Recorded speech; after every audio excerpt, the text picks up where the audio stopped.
हमारी जो भारत की जो परंपरा है वो श्रुति और स्मृति की है। और हमारे समाज का जो आदर्श है वो वेद है। चार वेद, सामवेद, यजुर्वेद, अथर्ववेद और ऋग्वेद। इन चारों वेदों में यजुर्वेद का 22वें अध्याय का 22वां श्लोक कहता है, आ ब्राह्मणा ब्राह्मणों ब्रह्म वर्चसी जायताम राष्ट्रे राजन्य शूर ईश्वरो त्र्याधि महारथो जायताम धोग्ध्री धनुर्वधुरण्याशु सुप्ति परुंधर्योषा जिष्णु रथेष्टा सभयो युवास्यम यजमानसय वीरो जायताम निकामे निकामे न परजन्यो वर्षतो फलवयतो न औषधयो योगक्षेमो न कल्पता। मेरी संस्कृत बहुत अच्छी नहीं है क्योंकि मैंने शिक्षा सारी सिंधी में ग्रहण की है। 8वीं 9वीं तक संस्कृत मैंने संघ में प्रवेश के बाद पहली बार नमस्ते सदा वत्सले मातरम से ही की है। तो इसलिए मुझे थोड़ा सा क्षमा करिएगा यदि मेरी संस्कृत के श्लोक में कहीं त्रुटि हो जाती है।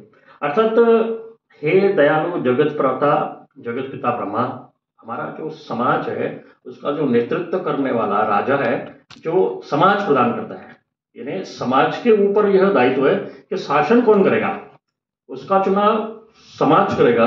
और समाज ऐसे राजा का चुनाव करे जो शासन की तंत्र की व्यवस्था को अच्छे तरीके से संभाल सके, और जो राजा हो वह ऐसा हो जो बलशाली हो, गुणशाली हो और कलाओं को भी संवर्धित करने वाला होना चाहिए, ये वेद कहता है। तो वेद के हिसाब से हमारे को समाज निर्माण की एक प्रक्रिया करने का दायित्व वेदों ने दिया है। वो किसको दिया है? विद्वानों को दिया है और समाज को दिया है। समाज में जो विद्वान है, विद्वान यानी जो शिक्षा को भी रखते हैं और जो कलाओं को भी धारण कर रहे हैं, यानी कलाविदों को और साहित्यकारों के ऊपर यह दायित्व है कि वो साहित्य का ऐसे साहित्य का निर्माण करें जिससे स्वच्छ समाज निर्मित हो, और उस स्वच्छ समाज के माध्यम से स्वच्छ तंत्र करने वाला, शासन करने वाला राजा हमें मिलना चाहिए, नेतृत्वकर्ता हमें मिलना चाहिए। तो ऐसा हम जब करेंगे तो हमारे को ज्ञानवान और बुद्धिमान समाज का निर्माण हो जाएगा, और यह साहित्यकारों के कंधों पर है। तो समाज में रहने वालों के लिए ऋग्वेद का श्लोक है 10वें मंडल का 20वां और 20वां सूत्र, पहला मंत्र क्या कहता है? भद्रम न अपि वातयत मनः, अर्थात श्रेष्ठ उत्तम मार्ग की ओर हमारे मन और बुद्धि को प्रेरित कीजिए। और मन और बुद्धि तब प्रेरित होगी जब हम अच्छा देखेंगे और अच्छा सुनेंगे। तो फिर वेद कहता है कि बद्धम करने भी श्रयम देवा बद्धम पश्येम अक्षभि यद्रा स्त्रे अंगही तष्टुवासम तनभु वे अशेमही देवहितम यत आयु। अर्थात हे संगम प्रिय संग करने वाले विद्वानों, हम आपके संग में, हम आपके प्रसाद से, कानों से अच्छा वचन सुने, कल्याणकारी आंखों से अच्छा दृश्य देखें, मंगलकारी हम सशक्त शरीर के सशक्त अंगों से करें एक अद्वितीय ईश्वर की उपासना जो है सृष्टि का सृष्टा परम शक्तिशाली परमात्मा हमें प्राप्त हो पूर्ण सुख वाली पूर्ण आयु सर्वदा, जिससे करें हम विद्वानों की सदा सेवा। हमारे 100 वर्षों का जीवन सदाचार जो विद्वानों के लिए सुखदायी हो और लाभदायक हो। यानी देखिए कितनी, हमने अगर अच्छी चीज दी तो समाज भी हमें अच्छी चीज देने के लिए तत्पर है। यदि हम अच्छी चीज नहीं दे रहे तो हमें भी नहीं दे रहा। वो कामना कर रहा है कि कब तक, जब तक मैं जीवित हूं, और जीवन हमारे यहाँ पे भारतवर्ष में 100 वर्ष का जीवन मांगा गया है। अब आप भी ये मान के चलिएगा कि मेरा जीवन 100 वर्ष का है, जितनी आयु आपकी गुजर गई उसको घटा दीजिएगा, और शेष जो वर्ष बचते हैं उतनी आयु आप नहीं बताइएगा कि मेरी आयु अभी 38 वर्ष है, मेरी आयु अभी 38 वर्ष है। ठीक है ना? ये वाला जो गुजर गया उसको छोड़ दीजिए, अब जो होने वाला है उसमें हम अच्छा करेंगे, इसलिए उसको याद रखेंगे। अब इससे तो स्पष्ट हो गया कि हमारा राजा और हमारा समाज कैसा होना चाहिए। तो हमारा जो ये 5वां वेद जिस पर मैं चर्चा करने वाला हूं, वह 5वां वेद ब्रह्मा जी ने इन चारों वेदों में से लिया है। यानी प्रथम अंग पाठ जो है ऋग्वेद, और ऋग्वेद में से पाठ भी कितने में से लिया? 10 अध्याय है, और जिसके 10,589 मंत्र है ऋग्वेद के।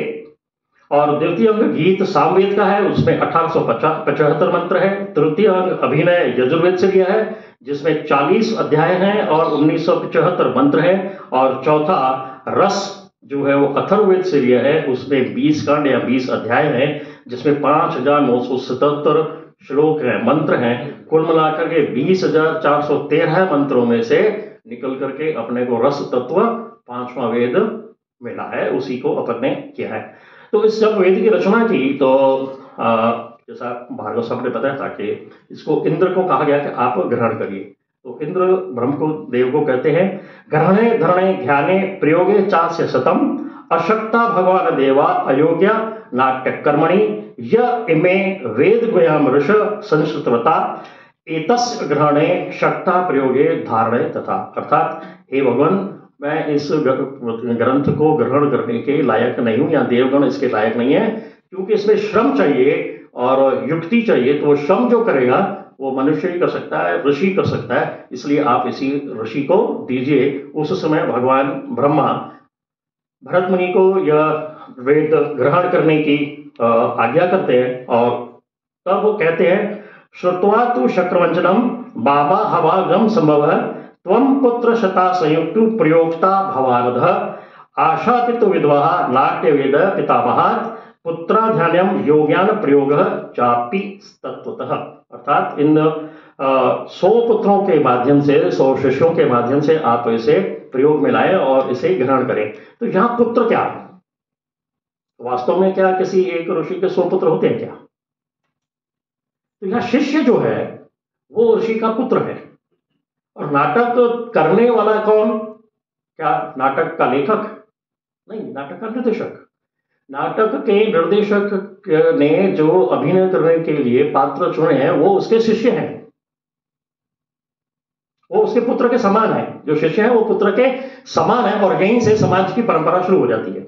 इन नाटक वेद्य यही समाज के बीच में आ जाता है कि जो शिष्य है वो हमारे पुत्र के समान है। उसको पुत्र, जिस प्रकार से पुत्र की व्यवस्था आप करते हो, अच्छी चीज उसे देते हो, और अच्छी चीज अगर वो नहीं करता है, अच्छा व्यवहार नहीं करता है, तो आप उसको डांटते भी हो, डपटते भी हो, और कभी कभार हाथ का प्रयोग भी कर लेते हो। तो ऐसा करने के लिए भरत मुनि ने अपने नाटक शास्त्र में निर्देशक को अधिकार दे दिए हैं। संदीप जी, ठीक है ना? अब जब ने नाट्य वेद ग्रहण कर लिया अपने भरत मुनि जी ने, तो पहला जो अवसर आता है वो महेंद्र ध्वज का महोत्सव आता है, और उस समय पे भरत मुनि जी नाटक की प्रस्तुति करते हैं देवासुर संग्राम की। तो देवासुर संग्राम की प्रस्तुति करते ही दानवों की और देवों की विजय दिखाते हैं। तो ब्रह्मदेव सभी जो देव हैं वो प्रसन्न होते हैं, और प्रसन्न होकर के कुछ न कुछ उसको पुरस्कार देते हैं। यानी पुरस्कार देने की परंपरा इंद्र के उस ध्वज से ही चली आ रही है। प्रतुस्तम प्रथम शको दताधनम स्वं ध्वजम शुभम ब्रह्मा कुटलं च भ्रंगधारम वरुण शुभम। अर्थात 59 से 63 श्लोक में पहले अध्याय में वर्णन करते हैं कि इंद्र ने पहले पुरस्कार प्रदान किया, कौन सा? ध्वज देकर के। और ब्रह्मा ने क्या दिया? कुटलिक, यानी टेढ़ा मेढ़ा कमंडल उनको पुरस्कार में दिया है। यह कमंडल हम विदूषक के काम में लेते हैं, या विदूषक जो है वो इस चीज को धारण करता है। वरुण ने उसे झाड़ी दी, सूर्य ने छत्र दिया, कुबेर ने मुकुट, भगवती सरस्वती ने प्रक्षीणीय या सुने जाने का श्रेष्ठव, जो श्रोता है वो बैठ करके सुन सकें, ऐसा श्रेष्ठव जो है सरस्वती जी ने प्रदान किया है। और जितने भी देव, गंधर्व, यक्ष और राक्षस थे, उन्होंने अपनी प्रसन्नता से कुछ न कुछ उनको अनुरूप में दिया है। लेकिन इस की जब प्रस्तुति होती है तो किसी ग्राउंड में होती है, तो उसके लिए एक प्रेक्षागृह बनाने का आग्रह भरत मुनि करते हैं। तो भरत मुनि ने ब्रह्मा जी से कहा, ब्रह्मा जी ने विश्वकर्मा जी को कहा कि एक प्रेक्षागृह बनाइए, और वो प्रेक्षागृह जब बनाने के लिए उस आग्रह करते हैं, तो उसके बाद हर एक स्थान पर हर एक देवों की नाट्य मंडल में स्थापना की जाती है, और उसका उल्लेख प्रथम अध्याय के श्लोक 84 से 94 में इस प्रकार मिलता है। रक्षणे मंडप स्याय विनियुक्त चंद्रमा लोकपालास्था दिक्षु विविशच्च मारुतः नपुथयो नैपथ्य भूमो निस्तु निष्ठो वरुणो अम्बरे वेदिकारक्षणे बृहत्तभाण्डे सर्वदिवोकसः। अर्थात नाटक मंडल की रक्षा करने के लिए चंद्रमा को विशेष रूप से स्थान दिया गया चारों दिशाओं के लिए। चारों दिशाओं की रक्षा के लिए उन दिशाओं के जो लोकपाल हैं उन लोकपालों को नियुक्त किया गया। जितने कोण हैं वहां पे मरुगणों को नियुक्त किया गया। नैपथ्य भूमि के लिए मित्र को तथा आकाश या खाली स्थान के लिए वरुण को, वेदिका यानी रंगभूमि की रक्षा के लिए अग्नि को और वाद्य यंत्रों की रक्षा के लिए विभिन्न देवताओं को नियुक्त किया। और 4 स्तंभ जो इन्होंने बताए हैं अपने नाट्य प्रेक्षागृह के निर्माण में, उसमें 4 वर्णों के लोग यानी ब्राह्मण, वैश्य, शूद्र, क्षत्रिय और शूद्र को विशेष प्रकार से नियुक्त किया गया। आदित्य और रुद्रदेव को स्तंभों के मध्यवर्ती भाग की रक्षा के लिए और भूत गणों को ऊपर की अटारी के लिए, अप्सराओं को शेष रहे स्थानों की रक्षा के लिए, यक्षिणियों और पृथ्वी तल या फर्श की रक्षा के लिए महोदधि अर्थात सागर को नियुक्त किया गया। अनंत तथा वासुकी नागों को पार्श्व के दरवाजों की रक्षा हेतु नियुक्त किया गया और दहलीज के यम दंड की और उसके ऊपर सूर्य को स्थापित किया गया तथा मृत्यु देवता को द्वारपाल बनाया गया। जितने भी समाज के अंग हैं, देवी और देवता हैं, उन सबको नाटक के मंडप में स्थापित किया गया है। वर्तमान में भी जब आपका प्रेक्षागृह बना हुआ है तो ये सारे देव उसकी रक्षा करते हैं। इसलिए उसके ब्रह्म पीठ में जो है, जहाँ पे रंगपीठ है, वहां पे ब्रह्मा जी को स्थापित किया गया है। और इसलिए रंगपीठ पे जब भी हम जाते हैं तो मंच के मध्य में खड़े रह करके पूजा करते हैं और पुष्प अर्पित करते हैं मध्य स्थान को, क्योंकि मध्य स्थान में ब्रह्मा जी विराजते हैं और ब्रह्मा जी को नमन करते हुए अपन आगे का रंग कर्म करने के लिए प्रवृत्त होते हैं। अब ये सब हो गया तो दैत्य जो है ना क्रोधित हो गए और उसके विनाश के लिए उतारू हो गए। तो विनाश के लिए उतारू होने पर ब्रह्मा जी ने निवेदन किया कि भाई आप क्यों नाराज हो रहे हो, ये मैंने रचना करी है। तो बोले साहब आपने तो सारा काम देवों को दे दिया, हमारे के लिए तो कुछ रखा ही नहीं। तो अब यहाँ फिर समाज आ जाता है। कैसे आ जाता है? आपने नाटक की कोई स्क्रिप्ट भाई और सोचा कि मुझे इस स्क्रिप्ट में 8 पात्र करने हैं और आपने 16 जनों को बुला लिया। चयन तो 8 का ही होना है, तो बाकी 8 क्या करेंगे? विद्रोह करेंगे। वो कहेंगे हमारे को बुलाया क्यों था? आज वाली भाषा तो मैं नहीं बोलता। ठीक है, तो अब जो विघ्न हर है, वो जो विघ्न पैदा करने वाले हैं, उन विघ्न के जो है ना हरने के लिए भी ब्रह्मा जी ने कुछ कहा है और सारे देवताओं को मतलब नियुक्त किया है उस पे कि आप पूरे मंडप की रक्षा करिएगा। और असुरों को कहा है कि ये जो नाट्यवेद है ना, वो मैंने केवल देवों के लिए नहीं बनाया है, ये समाज के पूरे वर्ग के लिए बनाया है। मैंने असुरों के लिए भी बनाया है और देवों के लिए भी बनाया है, इसलिए आप नाराज नहीं होइए। आप इसका बैठ करके आनंद लीजिए, रसास्वादन कीजिए। और इस प्रकार से उनका 105 और 106 श्लोक है। असुरों और देवगणों को अवगुणों, शुभ अशुभ कर्मों को बताने वाला बताया है और दोनों कर्मों के वंश तथा भावों को उसी प्रकार व्यक्त करने वाला है जैसे ब्रह्मा जी से कथन से स्पष्ट है कि नाट्यवेद समाज के प्रत्येक घटक के लिए है और इसका प्रयोग सभी जने कर सकते हैं। नाट्य शास्त्र का जो दूसरा अध्याय है उसमें 109 श्लोक है। उस 109 श्लोकों में आपने रंगपीठ के निर्माण के लिए जो है पूरी की पूरी परिकल्पना प्रस्तुत की है। उसके सभी श्लोक मैं नहीं पढ़ता हूँ क्योंकि सारे श्लोक पढ़ूंगा तो शायद दूसरा वाला तीसरा वाला सत्र भी मेरे नाम लिखा जाएगा। एक ही श्लोक पढ़ता हूँ। देव्यानाम मानसी सृष्टि ग्रहो उपनिषदु यथा भावा अर्भितव सर्वे भवास्तु मनुषा नारायण रितंत कार्या लक्ष्मण भीता क्रिया। आपने देवों के लिए और मनुष्यों के लिए अलग अलग प्रकार के मंचों के निर्माण की योजना बनाई है और मनुष्य के लिए जो बताए हैं वो 3 प्रकार बताए हैं, विकृष्ट, चतुस्त्र और त्रयस्त्र यानी छोटा। इन चारों के लिए ज्येष्ठ की जो माप बताई है वो बताइए 108 हाथ और मध्य के लिए बताइए 64 हाथ और कनिष्ठ या अवर के लिए बताइए 32 हाथ वाला नाट्यगृह ये पृथ्वी पर निर्माण करना चाहिए। इसमें भी ये 20वां श्लोक में इस प्रकार लिखा है, चतुष्ट षष्ठा कराग्रो कर्याधोवती मंडपम दावित्रिचु दावित्रेशेन तो वस्तारम मर्त्यनाशो भेवत, अर्थात 64 हाथ लंबाई तथा 32 हाथ चौड़ाई वाला प्रेक्षागृह मनुष्यों के लिए निर्माण करना चाहिए। यहाँ जो हाथ है उसकी जो विवेचना है वो भी अध्याय 2 में 15 से 19 श्लोक में की गई है, जिसमें कहा गया है कि एक अणु एक रज के बराबर, एक रज एक बाल के बराबर, एक बाल लीख के बराबर, लीख यानी जू का अंडा, और एक जू जौ के बराबर, एक जौ अंगुली के बराबर, एक अंगुली हस्त के बराबर तथा हस्त दंड के बराबर। और ये जो 9 माप है इसलिए ऊपर उत्तरोत्तर बढ़ते जाएंगे उसका परिमाण। 8 अणुओं का एक रज, 8 रजों का एक बाल, 8 बालों की एक लीख, 8 लीखों का एक जू, 8 जू से एक जौ, 8 जौ का एक अंगुल, 24 अंगुल का एक हाथ तथा 4 हाथ का एक दंड। तो कभी भी कहा होता है 4 हाथ का दंड तो ले आना। अभी भी सामान्य समाज में ये परिपाटी है कि जब भी अपने को किसी से बराबरी करनी होती है तो 4 हाथ वाला दंड लाते हैं, 2 हाथ वाला दंड नहीं लाते हैं। तो 2 हाथ वाला तो कुत्ते को भगाने के लिए होता है।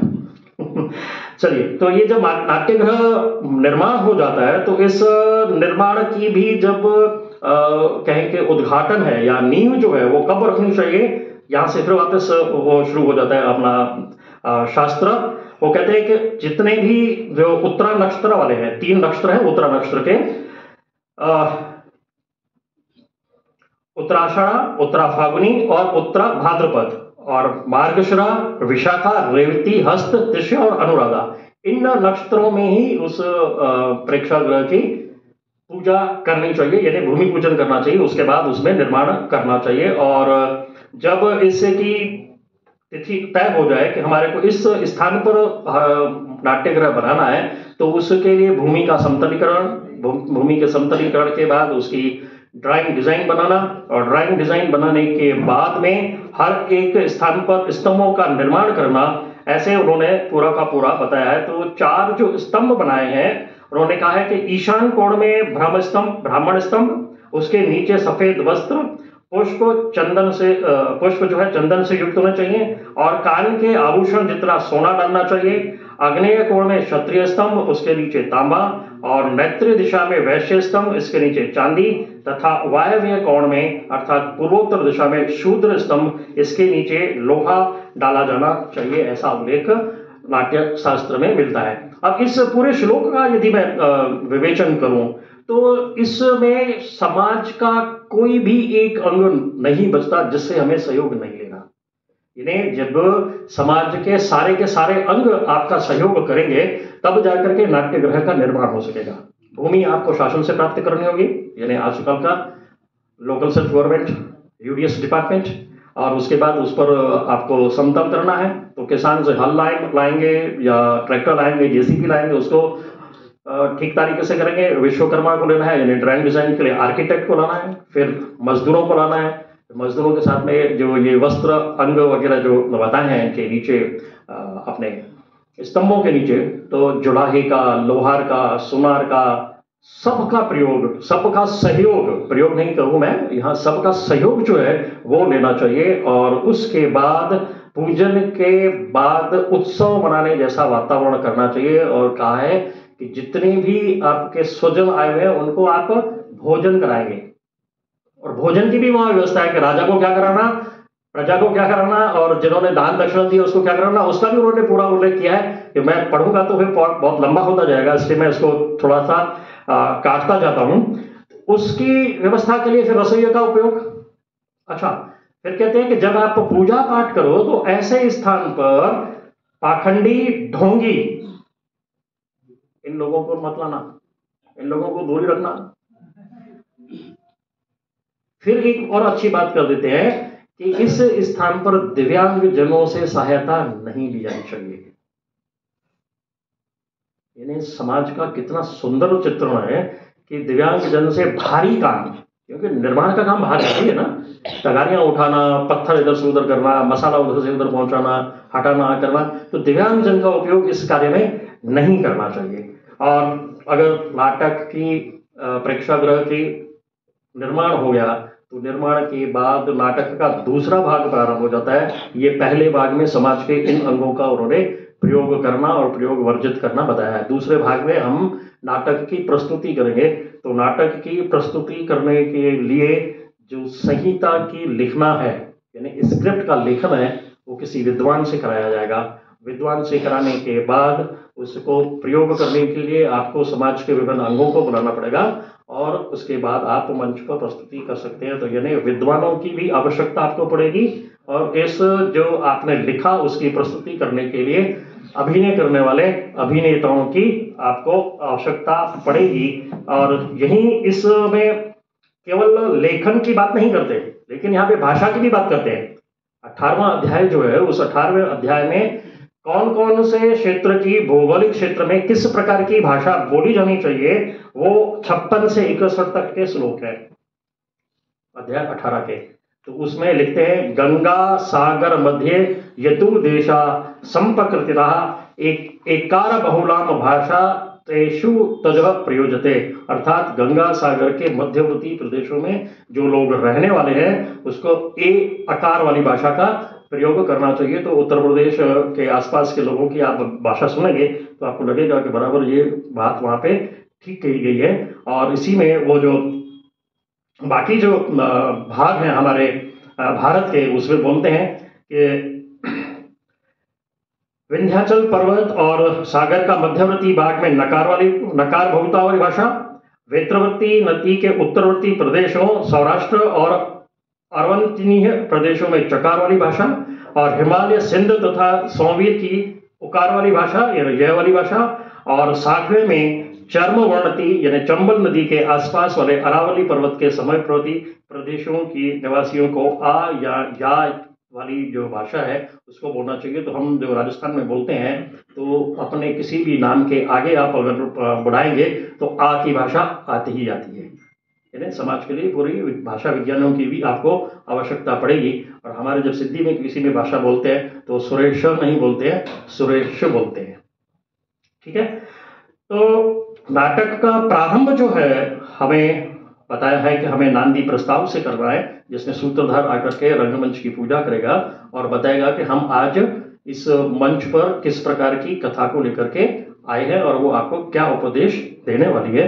इस प्रकार से उन्होंने बताया है। और 31वें अध्याय के में 502 श्लोक है, जिसमें आपने विभिन्न वाद्य यंत्रों को बताया और वाद्य यंत्रों के प्रकारों के साथ उसके निर्माण की विधि भी बताई है। तो निर्माण करने के लिए लकड़ी और लकड़ी के साथ में चर्मकार, यानी रेगल समाज की भी हमें आवश्यकता पड़ेगी, क्योंकि ढोलक, मृदंग, तबला, इस पे जानवरों की खाल चढ़ती है, तो ये पूरा समाज उसकी उस भाग का आ जाएगा। तार वाद्य के लिए आपको फिर लोहार वगैरह की आवश्यकता पड़ेगी और वहां आप वहां चले जाएंगे। और अध्याय 23 में आहार्य अभिनय बताया, जो आहार्य अभिनय के मैंने बताए थे कि आपको किस प्रकार के मुखौटे, भार्गव से बता रहे थे किस प्रकार के मुखौटे, किस प्रकार के आपको क्या बोलते हैं श्रुतराण लाने चाहिए कि बहुत भारी भी नहीं होना चाहिए। अभी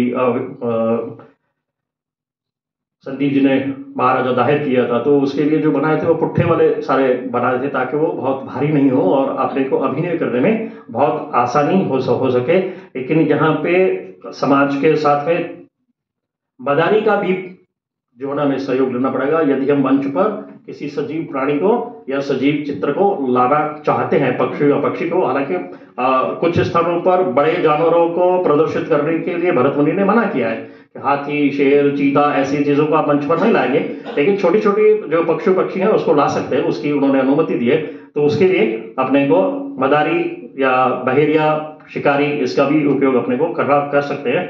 और सबसे अंतिम जो पात्रों का स्वरूप निर्धारण है 98 श्लोकों में, उसमें पात्रों के 3 प्रकार, उत्तम, मध्यम और अधम, ये तीनों स्वरूप बताए हैं। इस प्रकार के लोगों को चुन करके आप नाटक की रचना करेंगे और उसके बाद में पात्रों को निरूपित करेंगे कि ये पात्र इस तरीके का पात्र करने वाला है।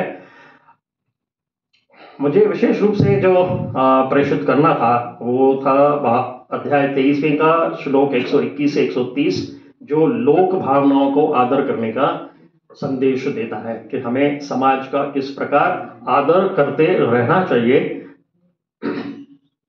ये इसमें वेधा धया तमोपनः तो शब्द क्षण स्पंदन वितम लोक सिद्धम भवेत नाट्यम लोकात्मकतम तथा, यानी नाटक जो भी प्रस्तुत करेंगे हम लोक की उनकी इच्छाओं के अनुसार हो, उनके लिए जो उपयुक्त हो, उस प्रकार का नाटक हमें प्रदान करना चाहिए।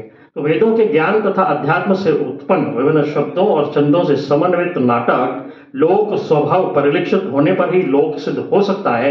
इसके प्रयोग की सफलता लोक से ही है। यह ऐसा शास्त्र है जो लोक के धर्म, उनके कार्यकलाप और उनकी कलाओं तथा नियमों से संबद्ध है। इन सभी को नाट्य में समाविष्ट किया गया है। इनके मिश्रण से ही नाटक का प्रदर्शन करना चाहिए। किसी भी देश काल में लोक के स्वभाव विभिन्न प्रकार होते हैं और नाट्य मुख्यतः प्रजाजन के शील पर आधारित है। इसलिए नाटककार और नाट्य के प्रयोग करने वालों को लोक प्रसिद्ध घटनाओं तथा लोक सिद्ध भावों को ही ग्रहण करना चाहिए। यानी हमें किस प्रकार का प्लॉट लेना चाहिए, किस प्रकार की कथा लेनी चाहिए, उसका उपदेश भी हमें इस नाटक में मिल जाता है। नाटक की कक्षा हमें समाज में से ही लेनी होगी और उनके भावों को नाटक में निरूपण करने का प्रयोग हमें करना होगा। नाट्य शास्त्र के 36 अध्यायों का अध्ययन यदि समाज एवं लोक को ध्यान में रखकर करेंगे तो प्रत्येक अध्याय हमें समाज को साथ लेकर चलने की प्रेरणा देता है। तो वेद का भी मंत्र है, संगच्छध्वम संवद्धध्वम संघो मना सुजानताम देवा भागे यथा पूरे संजाना उपासते। वचन से स्पष्ट है कि नाट्यवेद न केवल कलाओं का प्रणेता है अपितु समाज रूपी माला को एक रूप में पिरोने का एक सूत्र भी है। इसके माध्यम से हम भारतीय समाज को एक रूप में लाने का प्रयास करते हुए एक सुंदर समाज की स्थापना कर सुंदर राष्ट्र का निर्माण कर सकते हैं। सुंदर सशक्त भारत ही वसुधैव कुटुंबकम का संदेश पूरे विश्व में प्रसारित कर सकता है। प्रसिद्ध इतिहासवेता विल डूरंट ने भी कहा है कि भारत, मैं कोट कर रहा हूं विल डूरंट को, भारत हमें परिपक्व दिमाग की सहनशीलता और सज्जनता, समझ की भावना और सभी मनुष्यों को एकजुट एवं शांति के साथ रहने वाला सद्भाव सिखाएगा। अनकोट। यह सब संभव है कलाओं के माध्यम से, और कलाओं में भी नाट्य कला एक सशक्त माध्यम है जो समाज के विभिन्न घटकों को एक सूत्र में पिरोकर माला के रूप में संगठित कर सकता है। इन्हें सज्जनता, सहनशीलता और आपसी समझ की भावना विकसित कर सकता है, और यही प्रयास हमें करना होगा, और यह उस प्रयास का प्रथम पायदान है। मैं समझता हूँ कि इस पायदान को हम आगे बढ़ाएंगे तो हमें हमारी मंजिल विश्व गुरुत्व की शीघ्र मिलेगी। इसमें नाटककारों का, नाटक के कलाकारों का और नाटक के निर्देशकों का बहुत महत्वपूर्ण योगदान हो सकता है। जय भारत, जय हिंद।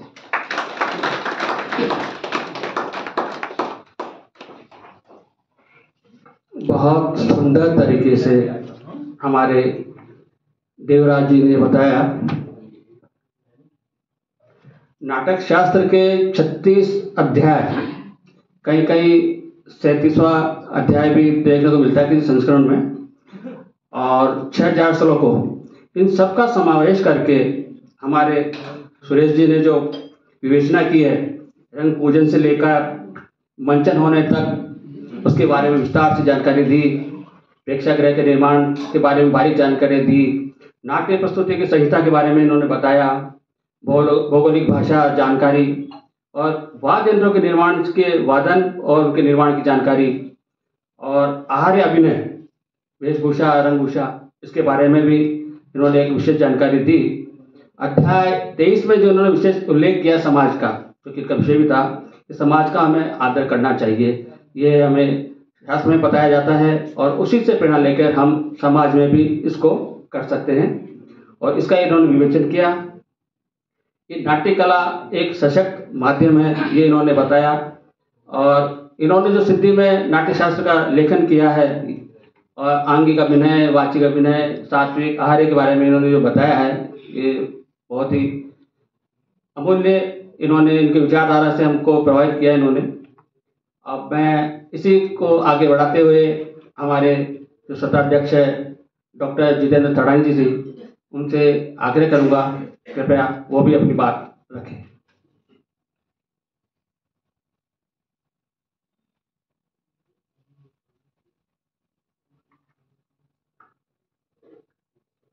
अखण्डमण्डलाकारं व्याप्तं येन चराचरं तत्पदं दर्शितं येन तस्मै श्रीगुरवे नमः। तस्मै श्रीगुरवे नमः। तस्मै श्रीगुरवे नमः। भोजन के पश्चात वाला सत्र बहुत बोरिंग सा हो जाता है, नींद आ रही होती है। आधी निद्रा तो मुझे लगता है सर ने आपकी उड़ा दी होगी। जो आधी मुझे शेष दिख रही है, एक बार एक छोटा सा गीत 2 लाइनों का गा करके अपन आधी निद्रा को भगा देते, फिर अपनी बात करते हैं। 1 लाइन मैं बोलूं, उसके बाद आप। आओ सजा ले आज को कल का पता नहीं, आओ सजा ले आज को कल का पता नहीं।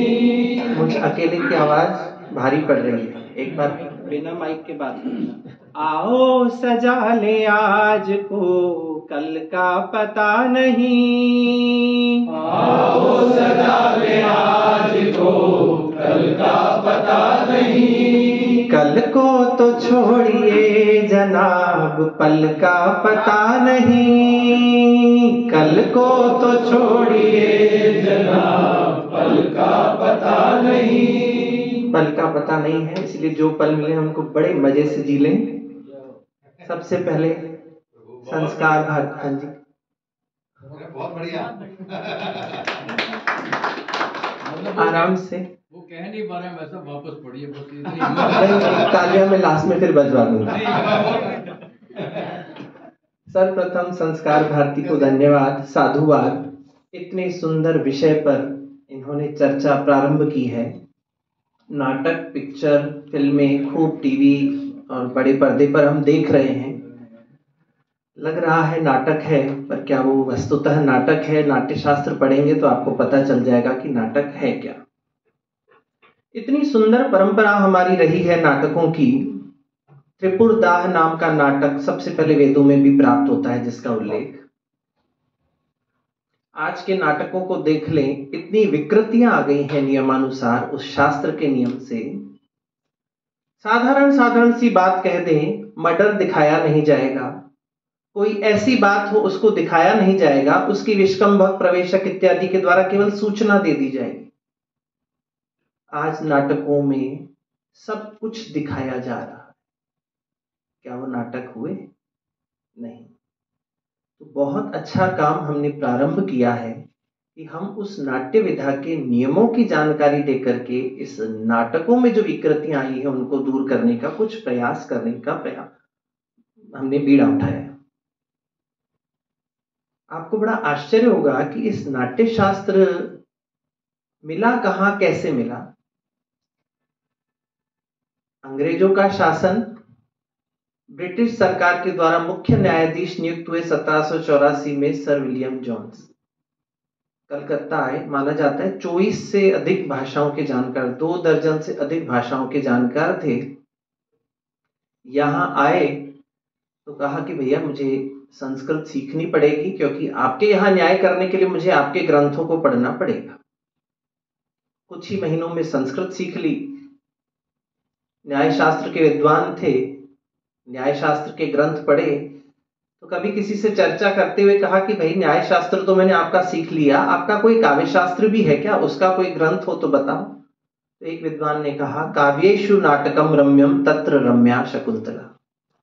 काव्य में जितनी भी विधाएं होती हैं, दृश्य काव्य, श्रव्य काव्य, महाकाव्य, खंड काव्य, गीति काव्य, नाटक, गद्य, पद्य, कथा, आख्यायिका, चंपू, इन सब में सब मधुर है।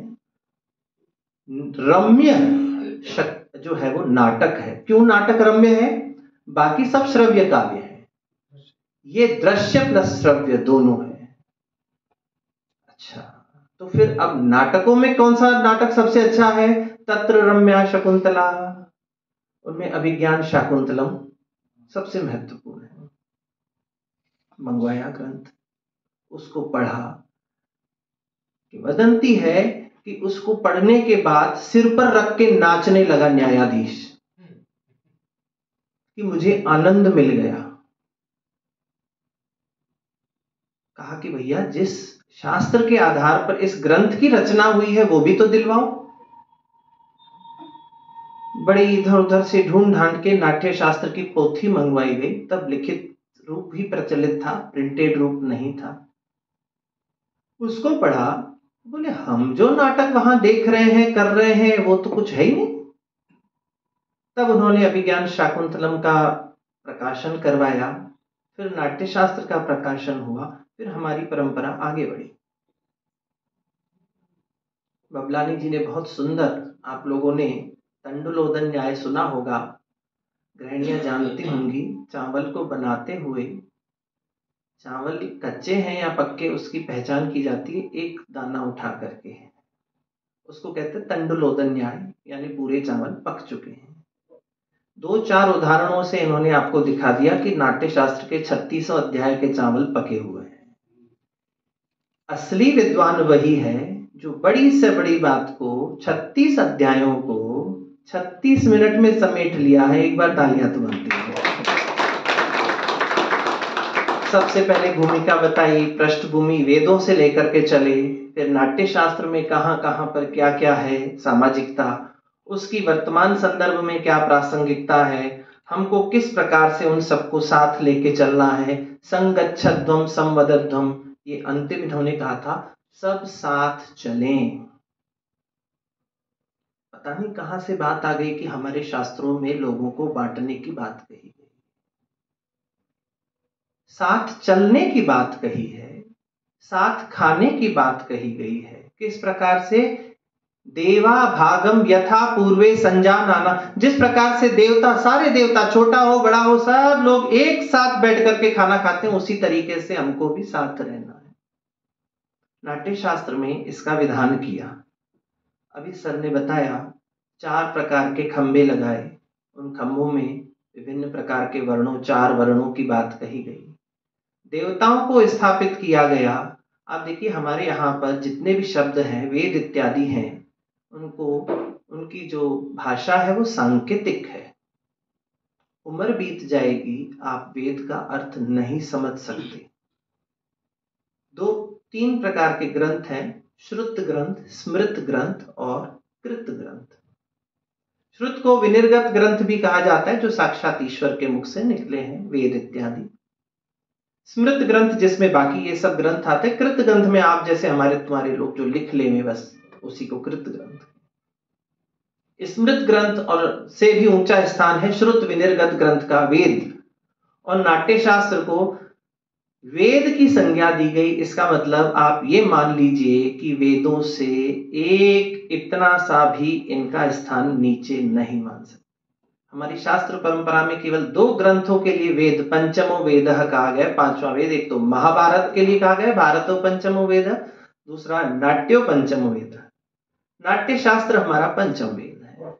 तो उसको समझने के लिए हमारी बुद्धि का लेवल वो होना चाहिए जो भरत मुनि की बुद्धि का स्तर हो।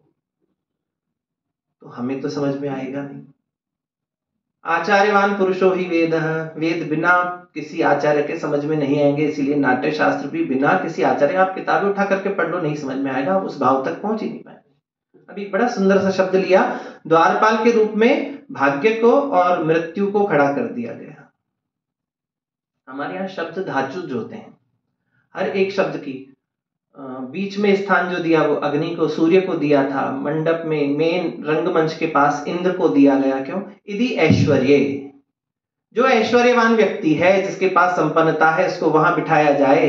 द्वारपाल, 2 द्वारपाल खड़े कर दिए। कौन कौन से द्वारपाल? एक तो भाग्य, एक मृत्यु। क्यों भाई? क्योंकि जो विद्रोह करने वाले रूप है लोग हैं, या कोई इस प्रकार का कुछ समस्या उत्पन्न करने वाले लोग हैं, वो काल को देख करके दूर डरे रहें, और जो सच्ची में सुनना चाहते हैं वो भाग्य को देख करके आकर्षित होकर के अंदर आए। और यह धातुओं से अग्गतौ, अग्नि का स्थान रख दिया गया। किसका? गतिशील तत्व। जो भी व्यक्ति बहुत गतिशील हो उसको ये स्थान देना चाहिए। इति ऐश्वर्य, जो ऐश्वर्यवान हो उसको इंद्र के रूप में यहां स्थान देना चाहिए। चदी आह्लादने, जो आह्लादित करने वाला व्यक्ति है उसको यहां स्थान देना चाहिए। एक एक वर्ग को, एक एक व्यक्ति को स्थान दिया गया। कितने सारे रंगमंच के तत्व बताए, यहाँ ये लगेगा, ये लगेगा, ये लगेगा। तो एक कोई आज की तरह थोड़ी वो शादी का ठेका दे दिया उसको, वो सब चीजें वो करवा देता। उसको छोड़ो, वो अंतिम सत्य और पता नहीं कौन कौन से नए स्टार्टअप आ गए, वो मृत्यु में रोने वाला, उठाने वाला, आपको कुछ नहीं करना है। कल परसों उसमें पढ़ रहा था, वो आप ठेका दे दो मृत्यु का, वो सब कुछ, मतलब वो जल वहां जो विसर्जित करके आना है वो भी करके आ जाएगा। ऐसी परिस्थितियों में हम सामाजिक समरसता की स्थापना की बात करते हैं। इन चीजों को लाना पड़ेगा जहां पर हमने एक एक व्यक्ति को अपने साथ जोड़ने का प्रयास किया। रंगपीठ, मतवारणी, जर्जर, स्तंभ, मंडप, हर एक तत्व के लिए हर एक व्यक्ति के कर्म और कर्तव्य निर्धारित कर दिए गए ताकि समाज का हर एक व्यक्ति उससे जुड़े। अब भैया नाटक देखना क्यों है? सुनकर के भी काम चल सकता है। हमारे यहाँ शास्त्रों में कहा गया है, रामादिवत प्रवर्तितव्यम न तु रावणादिवत। राम के समान आचरण करना चाहिए, न कि रावण के समान। कैसे पता चलेगा? केवल रामायण सुनने से नहीं। एक बार कहीं हम कुछ लेक्चर दे रहे थे तो बोले, ये गुरुजी कौन सी बड़ी बात हो गई, ये रामायण, ये 2 लाइन की तो रामायण है, एक राम एक रावण ना, एक क्षत्रिय एक ब्राह्मण ना, विन्ने विन की नार हरी, विन्ने विन पे नाश करी, तनिक बात की बातन ना, तुलसी लिख गया पोथन ना। बात तो सही है। बात इतनी है कि एक राम है, एक रावण है, एक क्षत्रिय है, एक ब्राह्मण है। इसने इसकी पत्नी का हरण किया, उसने उस पर चढ़ाई की, उसको मारा, अपनी पत्नी को लेके आ गया। 4 लाइनों के लिए 400 पेज की रामायण लिख दी। 1,24,000 श्लोक की तो वाल्मीकि लिख लेंगे, 700 पेज की रामचरितमानस लिख दी, और उसके अलावा भी ढेर सारी रामायण हो। तो सुनने से वो कल्याण नहीं होगा। जब हम उसको नाटक के रूप में देखते हैं, आप लोगों को ध्यान होगा 90 के दशक में रामायण और महाभारत जब 9 से 10 आते थे, बाजार में अघोषित कर्फ्यू लग जाता। उस समय लोगों ने उनको देख करके अपने जीवन में उतारने का प्रयास किया कि मुझे राम के जैसा बनना है, रावण के जैसा। लेकिन आज हम नाटकों में रावण जैसे पात्रों का चरित्र इतना उभार करके, कितने सारे नाटक आप सब लोग देखते हैं, जो खलनायिका या खलनायक है उसको इतना उभार के दिखाया जाता है कि बच्चे खुद कहते कि मैं तो ये हूं। ये हमारी विकृति आ गई। तो हमें वापस उस स्थान को प्राप्त करने के लिए इस नाट्य शास्त्र का आश्रय लेकर के इसके नियमों के आधार पर नाटकों की रचना करनी होगी। फिल्मों और जो भी नाटक, धारावाहिक, सीरियल्स जो हैं, उनका निर्माण करना होगा ताकि हम वापस उसी परंपरा को जी सकें। रामादिवत प्रवर्तितव्यम न तु रावणादिवत। इतना कह के अपनी वाणी को विराम दूंगा।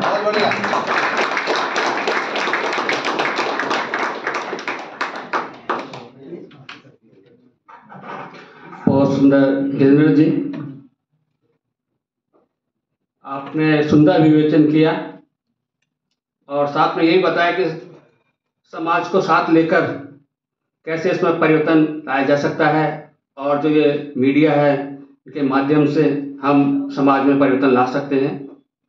यह भी कुछ हो भी रहा है परिवर्तन, एक नई हवा चल रही है, और इस परिवर्तन से हमें भरत मुनि के वापस उसी जो उनके उद्देश्य हैं, उनका जो सूत्र वाक्य हैं, उनसे हम रूबरू हो रहे हैं। और ये जो संगोष्ठियां हो रही इस आपकी, ये वाकई में एक समाज में परिवर्तन लाने का एक नया उद्योग है, श्रम है, कार्य है। और आपने जो कहा, आओ सजा ले आज को, कल का पता नहीं, कल का तो छोड़िए जनाब, कल का पता नहीं, बहुत सुंदर आपने कहा। और इसी कड़ी में अब मैं आप लोगों से कुछ सवाल जवाब, अगर आप इनसे कुछ पूछना चाहें तो आपका स्वागत है। और सवाल आज आप पूछें तो संक्षिप्त पूछें, और जो सब्जेक्ट है अपना नाट्य शास्त्र की सामाजिक अवधारणा, उसको ध्यान में रख के ही करें। तो आप, हाँ, आप नाम बताएं अपना। मेरा नाम अतुलेश कुमार कुलश्रेष्ठ है। मैं माइक दे दी। मेरे ख्याल से आवाज पहुंच जाएगी। आवाज पहुंच जाएगी पीछे रिकॉर्ड भी हो रहा है, रिकॉर्ड भी हो रहा है ना, सेशन चालू है भाई, सेशन रिकॉर्ड हो रहा है तो इसलिए मंगवाया।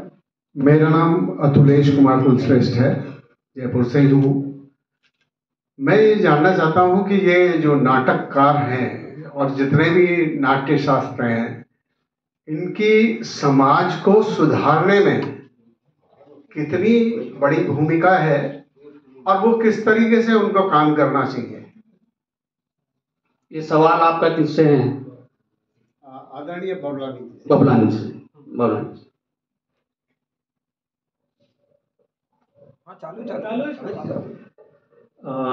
मैं समझता हूँ जो मेरे वक्तव्य का प्रथम चरण था, ये उसी में आ गया कि हमारी महत्वपूर्ण भूमिका लेखन की है।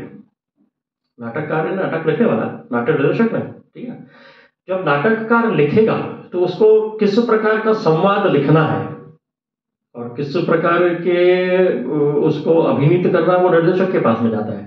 तो जो हम साहित्य की रचना करते हैं, जिसमें कहा जाता है कि साहित्य समाज का दर्पण है, तो वो दर्पण कैसा दिखाना चाहते हैं, उस दर्पण में आप किस प्रकार का स्वरूप देखना चाहते हैं, वो हमारे साहित्यकारों पर, नाटककारों पर ही निर्भर है। हमें रचना किस प्रकार करनी है वो हम ही तय करेंगे, उसी से ही समाज का निर्माण होने वाला है। जो जितेंद्र जी बता रहे थे कि आज खलनायक के रूप में हम अपने आप को ज्यादा स्थापित करना चाहते हैं, नायक के रूप में नहीं। तो भरतमुनि का तो जो नाट्य का नायक है वो धीरोदात्त है, धीर पुरुष है, वो वीर है। उसमें बहुत सारी उन्होंने बताई है कि किस प्रकार का उसमें गुण होने चाहिए। हर एक नायक के उन्होंने गुण बताए हैं। तो ऐसा नायक अगर चाहिए तो वो निश्चित रूप से साहित्यकार ही उत्पन्न कर सकता है, कलाकार ही उत्पन्न कर सकता है, ऐसा मैं मानता हूँ। अभी जैसे दर्शक जो है ना, तुलनात्मक रूप से देखे जाए तो दर्शक जो है नाटक से कम जुड़ा हुआ है। अभी जब हम थिएटर में जाते हैं देखने के लिए, फिल्में देखने तो बहुत लोग जाते हैं, लेकिन थिएटर में जब ये नाटक मंचित होता है उस समय मुट्ठी भर दर्शक होते हैं, बहुत कम। तो उस समय हम कैसे जनचेतना जागृत कर सकते हैं? ये देखिए, और क्योंकि अभी इलेक्ट्रॉनिक मीडिया घर घर में पहुंच गया है, घर घर में क्या, हर एक पॉकेट में पहुंच गया है। तो अब इस पॉकेट तक पहुंचने के लिए आपको भी प्रयास करने पड़ेंगे। तो जो रील्स और मीम्स आते हैं, तो ये एक सशक्त माध्यम हो सकता है हमारे दर्शकों तक पहुंचने का। हम किस स्क्रिप्ट की रचना की है उसका छोटा सा एक अभिनय आप अपने रिकॉर्ड करिए और उसको समाज में फैलाएंगे। तो मैं समझता हूँ अगर वो छोटा सा संदेश 10 में से 1 व्यक्ति भी आता है तो हमारी 10% की तो उपस्थिति हो सकती है ना। 100 में से 10 अगर हमारे पास आते हैं तो आप ये मत मानिए कि मेरे पास 100 आएंगे और वो 100 ही जो है ना सुन करके चले जाएंगे और सुन करके उस पर धारण करने लगेंगे। उस 100 में से भी 10% ही आपको मतलब जो ना अपना परिणाम देंगे।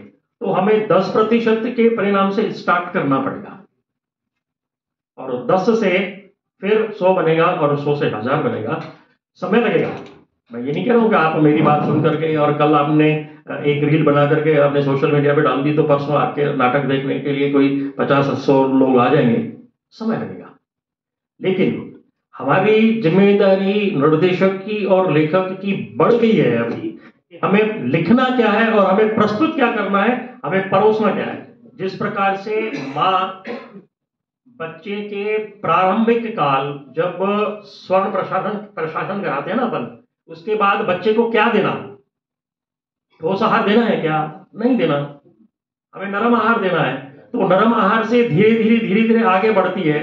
दूध में चावल मिला करके देगी, सूजी मिला करके देगी, केला मिला करके देगी, फिर जाकर के उसको रोटी का टुकड़ा उठाएगी और उसको भी चूरेगी, फिर उसको दूध में मिला करके देगी।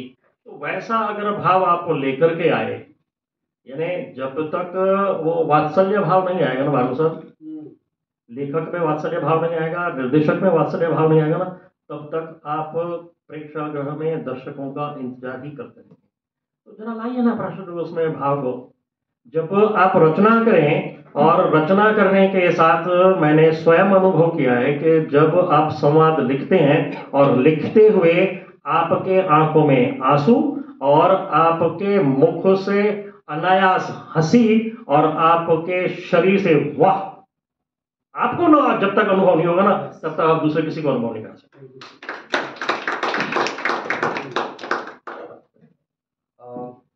हेलो, हाँ, नमस्कार, सभी को प्रणाम। मेरा नाम डॉक्टर चंद्रदीप हाडा है और रंगमंच का मैं एक विद्यार्थी हूँ, शोधार्थी हूँ। 2013 में मेरी पीएचडी रंगमंच विषय में अवार्ड हो गई थी और उस वक्त नाट्यशास्त्र को बहुत और ज़्यादा करीब से पढ़ने का अवसर प्राप्त हुआ था। जब मैं अपने शोध कार्य कर रहा था तो नाट्यशास्त्र में 2 श्लोक मुझे ऐसे मिले जिनको मैंने मिला दिया आपस में। अगर वो त्रुटि है तो उसके लिए मैं क्षमा चाहता हूँ। वो उसका भावार्थ मैं भार्गव साहब से।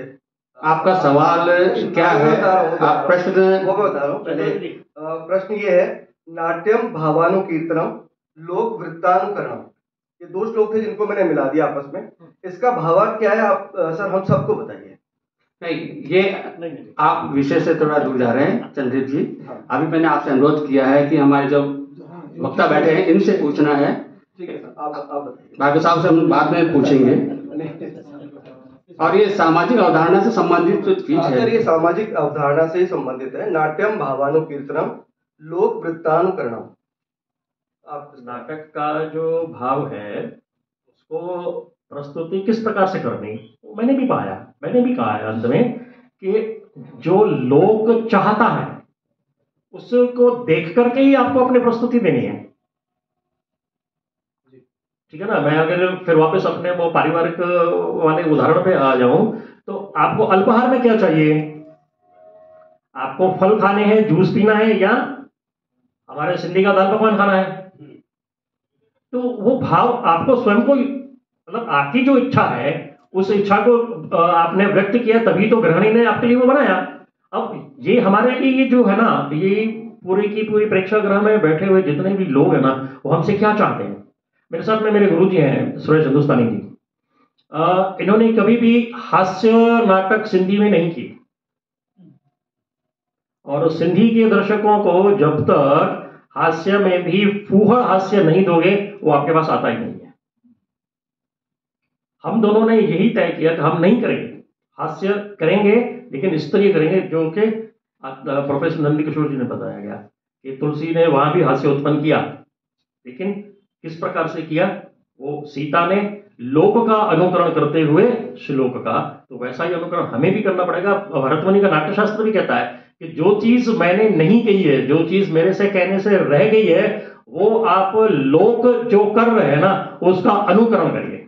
आप स्वयं कह रहे हैं उस श्लोक में लोकानुकरण, लोक का अनुकरण करके ही हमें जो है ना आगे बढ़ना चाहिए। लेकिन हो क्या रहा है, ना तो इस चीज को लेखक समझ रहा है, ना इस चीज को निर्देशक समझ रहा है, और ना इस चीज को प्रोड्यूसर समझ रहा है। आज प्रोड्यूसर हमारी जो फिल्में हैं जिसको हम थोड़ा सा टेक्निकल रूप नाटक का कह दें तो मैं समझता हूँ अतिशयोक्ति नहीं होगी, उस चीज को समझ नहीं रहा है। तो आप देखिए ना कि किस सिनेमा में लोग आज जा रहे हैं और उसका कितना प्रभाव हमारे समाज में पड़ रहा है। मैं जब कभी संस्कार भारती की बैठकों में जाता हूँ और लोगों से निवेदन करता हूँ कि भाई आप साहित्य की रचना कर रहे हो तो करिए ना, लेकिन उस साहित्य का प्रभाव तो समाज में दिखना चाहिए ना। ये जो गाय का गोबर है वो नीचे गिरता है और जब उसको उठाते हैं ना तो अपने साथ कुछ तो लेकर के उठता ही है ना, मिट्टी के 4-5 कण तो उठता ही है ना। क्या तुम लोग उससे भी गए बीते हो क्या यार? ऐसे साहित्य की रचना करोगे जो गोबर से भी गया बीता। तो आपने क्या अपना भी समय व्यर्थ किया, परिवार का भी समय व्यर्थ किया, और जो पढ़ रहा है और जो देख रहा है उसका समय भी आपने व्यर्थ किया। भले ही तात्कालिक रूप से आपको बहुत वाह मिल जाएगी, लेकिन मित्रों इंद्रध्वज नहीं मिलेगा। इंद्रध्वज तभी मिलेगा जब आप स्वयं को समर्पित करके अच्छी रचना करके दोगे। सर मैं कोई सवाल नहीं पूछ रहा, लेकिन मैं इस समय इस सेशन में मुझे बहुत प्रभावित किया है। सर मैं 1 मिनट सवाल ही कर रहा हूँ, ऐसे 2 मिनट बोलने तो दीजिए सर। ऐसे नहीं, मुझे इस सेशन ने बहुत प्रभावित किया है। तो आपके वक्त है ना, और खास तौर पे मैं तड़ानी जी को बहुत साधुवाद दूंगा सर, जो आपने धारा प्रवाह बोला है, इतना बढ़िया बोला विषय के साथ, एक बार कर्तव्य ध्वनि के साथ इनका वो होना चाहिए। और मैं सर पहली बार आपसे मुखातिब हूँ, मैं जयपुर से हूँ, राजस्थान से हूँ, डॉक्टर सौरभ भट्ट नाम है मेरा।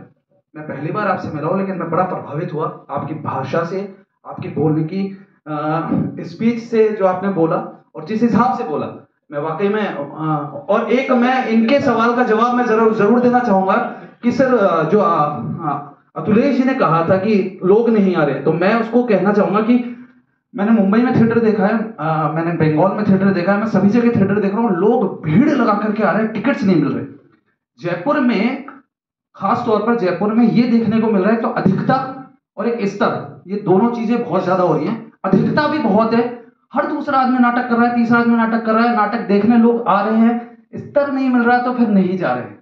तो स्तर देना पड़ेगा और अधिकता से भी बचना पड़ेगा। मेरे विचार से ये एक उत्तर मेरे को लग रहा था कि होना चाहिए, इसलिए मैंने दिया। Thank you very much. क्या कहते हैं कि पर्दा पूरा हटा दिया हमने, थोड़ा सा पर्दे में रखा। नहीं सर, जो है मेरे ख्याल से आप किसी कोई प्रश्न अंतिम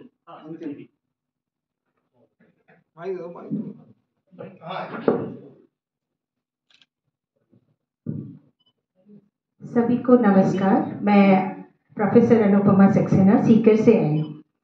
सर, जब हम ये देख रहे हैं कि सांस्कृतिक संक्रमण और सांस्कृतिक प्रदूषण का दौर है और हम समय के साथ न चले, ये भी संभव नहीं है, तो जब हम भरत मुनि के नाट्य शास्त्र की सामाजिक अवधारणा की बात करते हैं, तो उस अवधारणा को वर्तमान परिप्रेक्ष्य में उसकी प्रासंगिकता के दृष्टिकोण से हम कैसे उसको देख सकते हैं, समझ सकते हैं। इसी के साथ एक छोटी सी बात, एक मेरी और जिज्ञासा है कि मैं कथक के क्षेत्र से आती हूँ। हम नृत्य में प्रयोग करते हैं, प्रयोग तो शायद सभी कलाओं में होते ही हैं और वो शायद ज़रूरत भी होती है।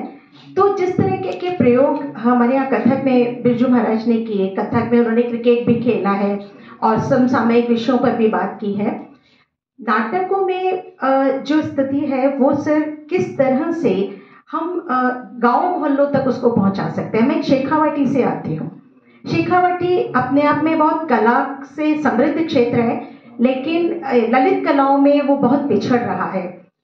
नुक्कड़ नाटक एक इतनी मतलब कहना चाहिए लोकप्रिय विधा है, लेकिन शेखावाटी में शायद बहुत कम लोगों को पता होगा कि नुक्कड़ नाटक भी कुछ होता है। तो सर इन दोनों ही प्रश्नों का मिला जुला जवाब पूरा एक सर्वांगीण परिप्रेक्ष्य से और उसे मेरे क्षेत्र से जोड़ते हुए अगर आप दें तो कृपा होगी। धन्यवाद। प्रयास करता हूं आपके प्रश्न का उत्तर देने के लिए। देखिए, हमारे ऊपर जो मढ़ा गया या हमारे ऊपर जो निर्माण किया गया, मैं यहाँ शब्द प्रयोग करके निर्माण किया गया, तो जो निर्माण किया गया जिन्हें हम पहले पूर्व में निर्मित थे, ठीक है, तो उस निर्माण के ऊपर निर्माण किया गया क्या? नहीं किया गया। तो पहले वो निर्माण को ध्वस्त किया गया और फिर नई नींव रखी गई। इसे कहते हैं डीकंस्ट्रक्शन का सिद्धांत, राइट? ठीक है, साहित्य में ये डीकंस्ट्रक्शन कहलाता है। अब आपको डीकंस्ट्रक्शन करना पड़ेगा आपको। यस, आजकल ये जो क्या कहते हैं, रियल एस्टेट वाले लोग हैं ना, वो रियल एस्टेट वाले शहर की कोई एक छोटा सा घर बेच लेते हैं, कोई थोड़ा सा पुराना, कोई थोड़ा सा नया, वो उसको खरीद लेते हैं। उस खरीद करके फिर इधर वाला भी खरीदते हैं, फिर इधर वाला भी खरीदते हैं, इधर वाला भी खरीदते हैं, इधर वाला भी खरीदते हैं, और फिर चारों को ध्वस्त कर देते हैं और फिर उसका एक एकीकरण करवाते हैं यूडीएच में जा करके। ठीक है, उस एकीकरण के ऊपर फिर बहुमंजिला इमारत बनाते हैं। यानी पुराने निर्माण को उन्होंने ध्वस्त किया, जोड़ करके फिर नए अपनी एक नई अवधारणा बनाई और उस पर एक नया निर्माण कर लिया। हमें भी यही करना पड़ेगा। हम क्या चाहते हैं वहां पे? तो हमारी कला, ये मत कहिए कि वहां नहीं था। देखिए, हमारे जो लोक नाटक थे ना, वो वहां अभी फाग गायन आएगा। फाग कैसे गाया जाता है? जो ढप है उसको लेते हैं, बांसुरी है उसको बजाते हैं। तो ये क्या था? जितनी भी हमारी लोक संस्कृति है वो किसी न किसी प्रकार से नाट्य शास्त्र को परिभाषित करती है, नाट्य शास्त्र में है। तो जो आप कहते हैं कि हमारा स्ट्रीट प्ले, वो हमारा स्ट्रीट प्ले है। तो आपके शेखावाटी में भी कोई ऐसा होगा लोग, जो यहाँ तमाशा है, सौरभ जी बैठे हैं, यहाँ हमारे दिलीप जी बैठे हैं, इनका पूरा परिवार करता है ना तमाशा। उस तमाशा में क्या करते हैं, समसामयिक विषयों को लेकर के आते हैं। हीर और रांझा को लेंगे, लेकिन उसमें समसामयिक विषय भी डालेंगे और उसके माध्यम से क्या संदेश देना चाहते हैं वो भी डालेंगे। और यह देना हर एक कला साधक का दायित्व है। मैं कर्तव्य नहीं कह रहा हूं, ये दायित्व हमें ये करना पड़ेगा। और मैं जो एक इतिहास का मैंने जो कोटेशन दिया, ये भारत की नियति है। ये भारत को और भारत को जो है विश्व को अपनी प्रेरणा देनी है, समझ देनी है। तो भारत यानी एक जमीन का टुकड़ा नहीं है, ये भारत हम सब है। ये जितने भी यहाँ बैठे हुए हैं, ये एक भारत है और इन सबको देना है।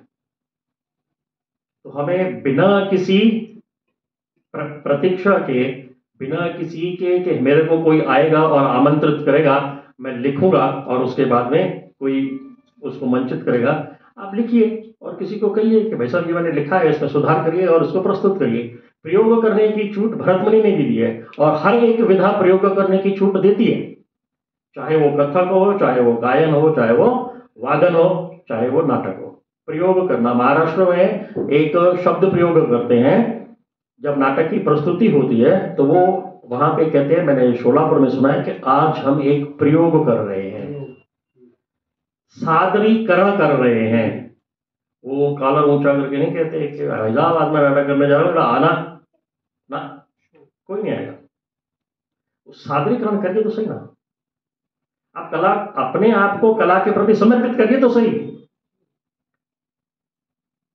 वो एक सत्संग में मैं जाता था राधा स्वामी में, तो एक शिष्य गुरु के पास में जाता है कि वो कहता है कि मेरे को रंग दे। तो गुरु कहता है कि नारंगी नारंगी नारंगी। वो कहता है रंग दे रंग दे रंग दे। वो कहता है नारंगी नारंगी नारंगी। तो कहता है कि गुरुदेव रंग देना। बोले यार तेरे को नारंगी रंग तो दे दिया मैंने, और क्या दूं? तो नारंगी रंग आपको मिला हुआ है, बस उसका प्रचार प्रसार करिए।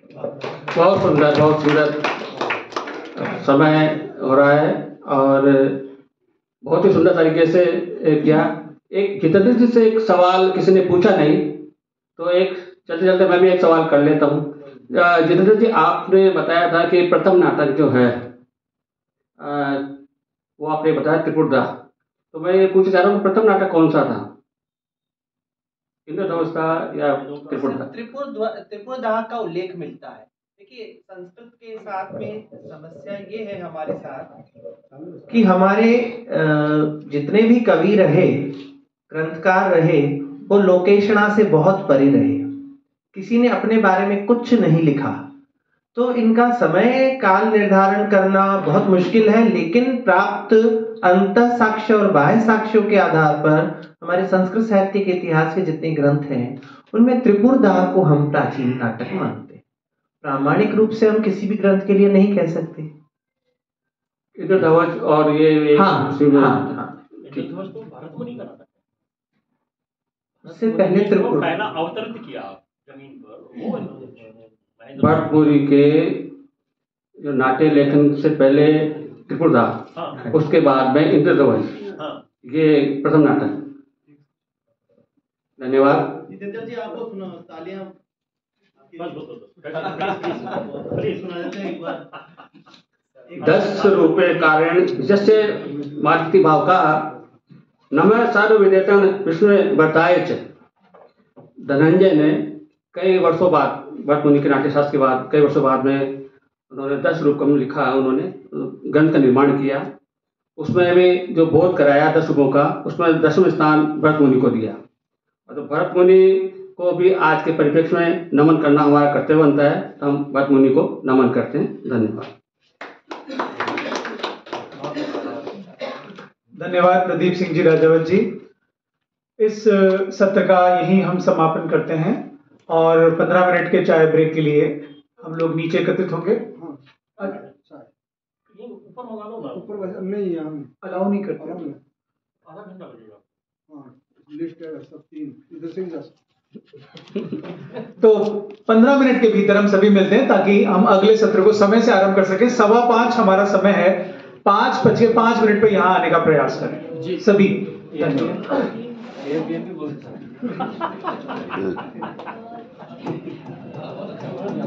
गगन भाई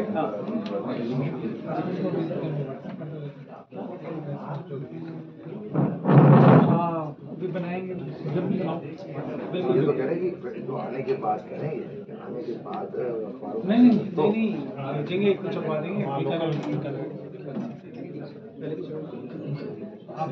जो आप यहाँ भेजना ठीक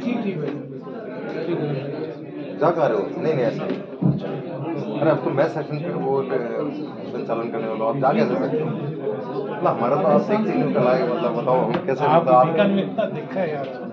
शो कहाँ देखा आपने? क्या बात कर रहे हो? कौन सा देखा आपने? आप वो बस अवार्ड नहीं, साइंस वाला भी देखा था और एक सिस्टर वाला ये नहीं आपका खुद का देखा था ना, वो कौन सा देखा? फ्लड भी देखा है। फिर यात्रा एक आप शुरू में आए थे लेकर वो बच्चों के साथ बस अवार्ड नहीं तो लाए। हाँ बस अवार्ड किशोर सर के यहाँ भी हुआ था वो तो डंडों वाला वो तो शानदार था। उसकी हमारी याद है कि लाठियाँ लाए थे, सवाल छोड़ गए। बात है ने वो तो शानदार लिखा था, लाठियाँ लाए थे सवाल छोड़ गए। अरे कमाल है, जो अद्भुत बैठ जाते अद्भुत